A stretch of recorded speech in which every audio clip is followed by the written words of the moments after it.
श्रीराम समर्थ श्रीराम. भाग 15. कोपर्डे गावाला पोहोचल्यानंतर नरहरीनं स्वानंद स्वामींच्या उपदेशाप्रमाणे आपलं सर्व लक्ष साधनेवर केंद्रित केलं. ज्ञानेश्वरीचं वाचन, ध्यानधारणा, पाठशाळेतील अभ्यास या बांधलेल्या जीवनक्रमामध्ये दिवसभर पुढे चालले होते. अध्ययन, ध्यानधारणा, काव्यरचना यामुळे लोकांमध्ये त्याचा उल्लेख आता आदरानं नरहरी शास्त्री असा व्हायला लागला. शास्त्री बुवा असं लोक आदरानं संबोधायला लागले. नरहरी शास्त्रींना पहिला मुलगा झाला तेव्हा घरामध्ये 2 दशकांच्या कालावधीनंतर लहान मूल आलं होतं. मुलाचं नाव श्रीरंग ठेवलं. जनार्दन पंतांनी शास्त्रविधीप्रमाणे सत्यभामाबाईंच्या मांडीवर श्रीरंगाला ठेवून त्यांच्यावर सोन्याची फुलं उधळली. श्रीरंगाचा जन्म झाला तेव्हा सरस्वतीबाईंच्या मनात कुठेतरी सल उमटला. इतकी वर्ष व्रत करतीये पण पोटी संतान नाही. धाकट्या जावेला मात्र माझ्या अगोदर मूल झालं. पण सत्यभामाबाईंनी त्यांची ही वेदना ओळखली. त्यांनी सरस्वतीबाईंना जवळ बोलवलं आणि मायेनं म्हणाल्या, "अगं, कोणाकोणाची कूस जरा जड असते. तुझीही कूस उजवेल बरं लवकरच. तुझ्याही मांडीवर तान्हा बालगोपाळ खेळेल. थोडा काळ लागतो ग. आणि हा नरहरी मुलगा तुझाच मुलगा नाही का?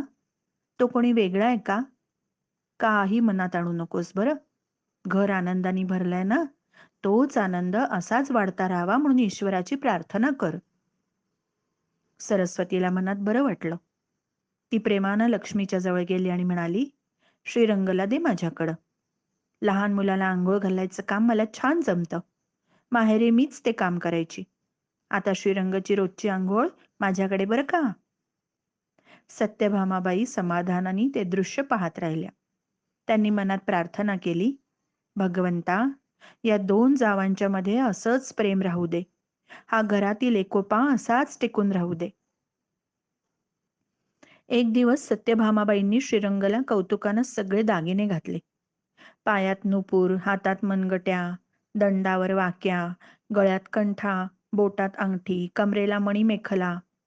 कौतुकानं ते सजलेलं बालरूप त्या पाहू लागल्या. लक्ष्मी ही समोर उभी होती. आई दिसताच श्रीरंग आनंदाने चित्कार करीत तिच्याकडे पुढं पुढं सरकायला लागला. लक्ष्मी त्याला "ये ये" म्हणत हात करून बोलवायला लागली. तो जवळ येताच लक्ष्मी सत्यभामाबाईंच्या मागे लपली. आई दिसेना म्हणून श्रीरंग कावराबावरा झाला. मोठ्यानं रडू लागला. लक्ष्मीचा जीव कळवळला. चटकन पुढे होऊन तिनं त्याला उचललं, छातीशी कवटाळलं. माझं बबडं" असं म्हणत त्याचे पापे घेतले. खाली बसून त्याला पान्हा पाजू लागली. दूध मिळताच श्रीरंग रडणं विसरला. दूध पिता पिता पुन्हा त्याला आईला पाहावंसं वाटलं म्हणून तोंडातला स्तन सोडून देऊन आपल्या आईकडे बघत बसला.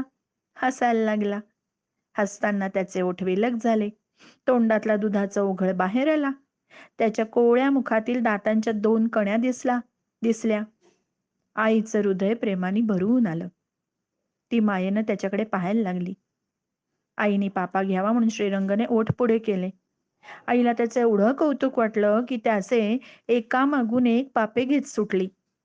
ओठाचे, गालांचे, डोळ्यांचे, कपाळाचे कितीतरी पापे घेतले. समाधान काही होईना. समोरून नरहरी शास्त्री येत होते. हे दृश्य पाहून त्यांना भागवतातील यशोदा आणि कृष्ण यांच्यातील अशा प्रसंगाचं वर्णन करणारा श्लोक आठवला. श्रीरंग हळूहळू मोठा होत होता. त्याच्या बाललीला पाहण्यात सत्यभामाबाई अगदी रंगून गेल्या. तो 1.5 वर्षाचा झाला. नरहरींना मुलगी झाली. तिचं नाव उमा ठेवलं. श्रीरंग आणि उमा या दोघांच्या बाललीलांनी घर भरून गेलं. त्या दोघांचं आवरण्यातच लक्ष्मीबाईंचा सगळा वेळ जायचा. त्यामुळे घरातल्या कामाची जबाबदारी आपोआप सरस्वतीबाईंकडे आली. सरस्वतीबाईंना मनातून जाणीव झाली होती की त्यांची कूस आता काही उजवणार नाही. म्हणूनच मनानं त्या अगदी विरक्त झाल्या. घरातलं काम करताना त्यांचं सतत नामस्मरण चालू राहायचं. त्यांनी अनेक व्रते सुरू केली, अनेक नेम धरले, उपास करू लागल्या. एखाद्या व्रतस्थ तपस्विनीसारखं जीवन त्या जगायला लागल्या. सत्यभामाबाईंचं वय आता 75च्या पुढे गेलं होतं. आता खूपच थकल्या होत्या. आयुष्य तसं सगळं कष्टातच गेलं. पूर्वायुष्यात 9 अपत्यांचा मृत्यू, नंतर बहिणाबाईंचा मृत्यू आणि पुढे नारायण शास्त्रींचा मृत्यू. या आपत्तींना तोंड देणं सोपं नव्हतं. जुनं हाड म्हणून त्या खंबीरपणे उभ्या राहिल्या. नरहरीला त्यांनी लहानाचा मोठा केला. आता नरहरी संसाराला लागला. आपल्या जीवनाचं सार्थक झालं. देवानं आता बोलावून घ्यावं असे विचार त्यांच्या मनात यायला लागले. एकदा त्या तसं नरहरीजवळ म्हणाल्या देखील. नरहरी हसला, म्हणाला, अगं आजी, तू 100 पार करणार आहेस. मलाही थोडं भविष्य कळतं. तुझे ग्रहच असे उच्चीचे आहेत की त्याआधी यमराजानं ठरवलं ना तरी ते तुला नेऊ शकणार नाहीत. आजी हसली. नरहरी आपल्यावरील मायेपोटी असं बोलतोय हे तिच्या लक्षात आलं. हसून म्हणाली, तुझं वेडं प्रेम रे, तुझ्यातच जीव अडकतो. सत्यभामाबाईंना एकच मुलगा, श्रीधर त्याचं नाव. तो आटपाडीला भिक्षुकी करायचा. आपल्या आईला तो नेहमी भेटायला यायचा. एक रात्र राहायचा. या घरात आलं की त्याला अकाली देवाघरी गेलेल्या आपल्या बहिणीची फार आठवण यायची. ती अकाली गेली याचं तीव्र दुःख त्याच्या मनात होतं. पण तो ते चेहऱ्यावर प्रकट नाही करायचा. मनातच दडवून ठेवायचा. वरकरणी हसत हसत नरहरीशी खूप खेळत राहायचा. नरहरीची जास्तच थट्टा मस्करी करायचा. आजीच्या लक्षात यायचं की आपली बहीण अकाली गेल्याचं दुःख दडवण्यासाठी तो मुद्दाम अशी जास्त थट्टा मस्करी करतोय. तिचंही हृदय दुःखाने भरून यायचं. ती काहीच बोलायची नाही. सकाळी परत जाताना तो आईला आपल्या बरोबर चालायचा खूप आग्रह करायचा. सत्यभामाबाई काही ना काही सबब सांगून त्याच्या बरोबर जाणं टाळायच्या.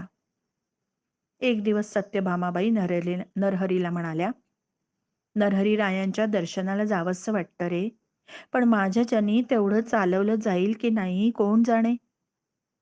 नरहरी हसून म्हणाले, मी तुला पाठून घेऊन चलतो. कापसासारखी हलकी ना तू.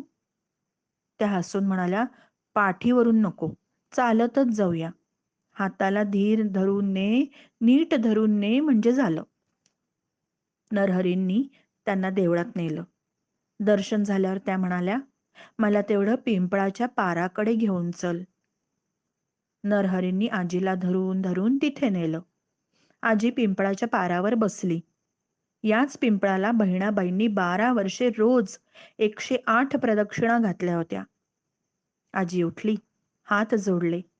एक प्रदक्षिणा घालते रे, असं म्हणाली. सुरुवात केली आणि तिचे पायच लटपटले. ती तशीच रेटून रेटून पुढे निघाली. 2 पावलं जेमतेम टाकली असतील नसतील तेवढ्यात तिचा तोल गेला. धाडकन खाली पडायची, पण नरहरीचं लक्ष होतं. त्यांनी पटकन पुढे होऊन आजीला हाताने धरलं, सावरलं, उचलून पाठीवर घेतलं आणि पाठीवर घेऊन त्याने ती प्रदक्षिणा पूर्ण केली. तसंच पाठीवरून घरी घेऊन आले. बळेच अंथरुणावर झोपवलं. वैद्यराजांना बोलावलं, औषध सुरू केलं. पण सत्यभामाबाईंची तब्येत आता खालावत चालली. वैद्यराज म्हणाले, शरीरात काही दोष नाही. त्यांच्या मनाची साथ मिळत नाही, म्हणून औषधाला गुण येत नाही. जवळच्या नातलगांना बोलवून घ्या. आता फार दिवस नाही राहिलेत. आटपाडीला निरोप गेला. मामाकडचे सगळे आले.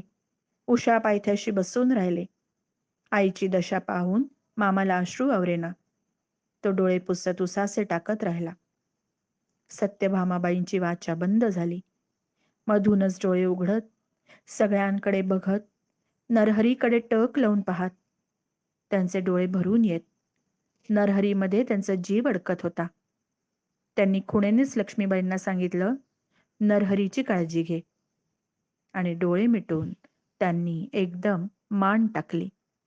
घरात एकच एकांत झाला. नरहरी आजीच्या मुखाकडे टक लावून पाहत होते. आजी गेली, आजी गेली हे खरंच वाटेना. आजी गेली, तिचा देह अचेतन झाला. आता ती उठणार नाही, पुन्हा आपल्याशी बोलणार नाही. खरंच, हे खरंच? हृदयातून अतीव दुःखाचा लोट ज्वालामुखीसारखा वर उसळून आला आणि तन मन पंचप्राण कासावीस झाले. दुःखातिरेकानं ते कोसळणारच होते. पण शेजारी उभ्या असलेल्या जनार्दन पंतांनी नरहरीला सावरलं हाताने धरून आपल्या खोलीत नेऊन बसवलं. शेजारच्या विष्णू अण्णांना, श्रीधर शास्त्रींना नरहरीजवळ बसायला सांगितलं आणि परत ते आजीजवळ आले. घरात माणसांची खूपच गर्दी झाली. रडारड, हुंदके, अश्रू याशिवाय दुसरं काहीच ऐकू येत नव्हतं. एखादा वटवृक्ष कोसळावा आणि तो परिसर उजाड वाटावा, तसं झालं होतं. घराचं घर पण नाहीसं झालं होतं. श्रीराम समर्थ श्रीराम.